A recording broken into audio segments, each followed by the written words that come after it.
Doctor साहब, corona के शुरू दिनों से ही आप इस वायरस पर काम कर रहे हैं, इसका तोड़ तलाश कर रहे हैं।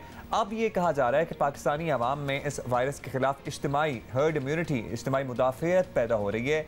ये दावा कैसे किया जा रहा है और कितनी हकीकत है इस दावे में? कंसिडरिंग डॉक्टर साहब कि ये कितने मुल्कों ने ये करने के लिए ट्राई किया और हमारा तो लगता है हो ही गया खुद ही। बहुत शुक्रिया आपका, आपने अपने प्रोग्राम में बुलाया।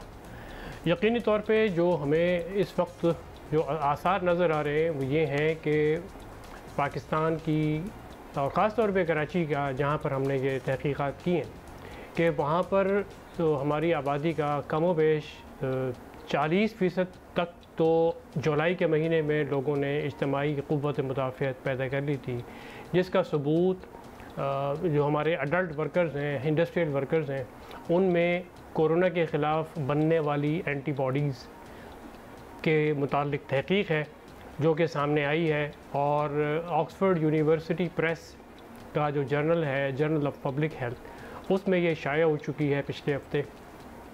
तो इस वक्त जो सितंबर का महीना है, इसमें जो हम देख रहे हैं तो ये तादाद तकरीबन 55 से 60% को क्रॉस कर रही है। तो जब किसी भी शहर में, किसी भी मुल्क में जब 50 से 60% अफराद या उससे भी ज़्यादा लोगों में अगर किसी भी इन्फेक्शन के ख़िलाफ़ क़ुव्वत मुदाफ़ियत, इज्तिमाई क़ुव्वत मुदाफ़ियत पैदा हो जाए तो इसको हम हर्ड इम्यूनिटी कहते हैं।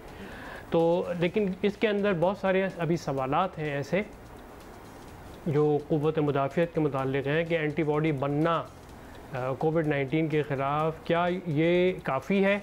इस बात की तरफ इशारा कि वाक़अतन हर्ड इम्यूनिटी डेवलप हो गई, क्या ये प्रोटेक्शन फ़राहम करेगी, कितने अरसे तक ये एंटीबॉडीज़ मौजूद रहेंगी, कितने अरसे के बाद ये एंटीबॉडीज़ जो हैं ग्रेजुअली कम होकर गायब हो जाएंगी। ये एक बहुत बड़े कुछ सवालात हैं जिनका जवाब अभी तक पूरी दुनिया में कोई हतमी तौर पे नहीं देख सकेगा। टाइम फ्रेम बड़ा इम्पोर्टेंट है कि कब तक एक्टिव रहती हैं। एग्जैक्टली, क्योंकि ये भी बड़ा एक खौफ रहता है for people like my self जिनको हो चुका है एक दफ़ा कि कब तक महफूज आप रहेंगे। और अगर एक दफ़ा आप एसिम्प्टोमेटिक आपकी हो टेंडेंसीज, तो क्या अगर आपको अल्लाह ना करे दूसरी दफ़ा हो जाए तो तब भी आप एसिम्प्टोमेटिक होंगे? तो ये भी बड़े सवाल होते हैं। लेकिन डॉक्टर साहब आपसे ये पूछना है कि कोरोना के फैलाव के अव्वलीन शुरू के दिनों में तिब्बी माहिरीन का ख्याल था कि हर्ड इम्यूनिटी की पॉलिसी अपनाना एक इंतहाई ख़तरनाक काम हो सकता है। आई रिमेंबर बड़ी हम लोग डिबेट से हो रही थी। स्वीडन ऐसा मुल्क था जिन्होंने ये पूरा डिसाइड किया था कि हम लॉकडाउन वगैरह नहीं करेंगे and we'll experiment with herd immunity.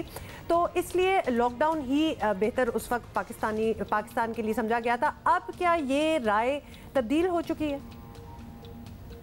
जो पैदाइश के बाद बच्चों में BCG का टीका लगाया जाता है, जो पिछले 40 साल से हमारी EPI प्रोग्राम का हिस्सा है, और दूसरे किस्म के इन्फेक्शन जो हमारे यहाँ बिल्कुल आम है, शायद उनके ख़िलाफ़, उन तमाम चीज़ों के ख़िलाफ़ बनने वाली क़ुव्वत मुदाफ़ियत ने कोई रोल प्ले किया है, जिसकी वजह से हमें यहाँ पर शदीद किस्म के कोरोना वायरस वाले मरीज़ों की तादाद बहुत कम, यानी सिर्फ 5% या उससे भी कम में मिली है, जिसकी वजह से हमारी बहुत बड़ी तादाद आबादी जो है वो एंटीबॉडी, इन्फेक्शन हुआ उनको एंटीबॉडी बन गई, बग़ैर बीमार किए उसने एंटीबॉडी बनाई। यानी आसान अल्फाज में ये कि कोरोना वायरस, कोविड-19 वायरस छूता हुआ गुज़र गया और जिसके नतीजे में उनमें क़ुव्वत मुदाफ़ियत पैदा हो गई।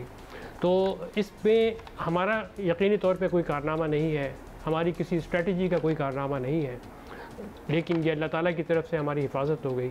और अगर ये वाकई ये बात ठीक साबित होती है कि 50% आबादी, पूरे मुल्क की 50% आबादी या 60% आबादी में कोविड-19 हुआ और उसके ख़िलाफ़ एंटीबॉडीज़ बन गई, तो ये एक अल्लाह का करम ही है कि बग़ैर बीमार किए लोगों में बन गई और हमारी हिफाजत हो गई। और अब ये कोविड-19 के ख़िलाफ़ बनने एंटीबॉडी हमें सेकेंड वेव से महफूज रखती है या नहीं रखती, ये अभी देखने वाली चीज़ है। कोविड-19 के ख़िलाफ़ बनने वाली एंटीबॉडी के नतीजे में क्या हमारी पाकिस्तान की आबादी का कोई हिस्सा, हम उसको वैक्सीन की ज़रूरत पड़ेगी या नहीं पड़ेगी, ये देखने वाली चीज़ होगी जो आइंदा चंद महीनों में ये चीज़ सामने आएगी।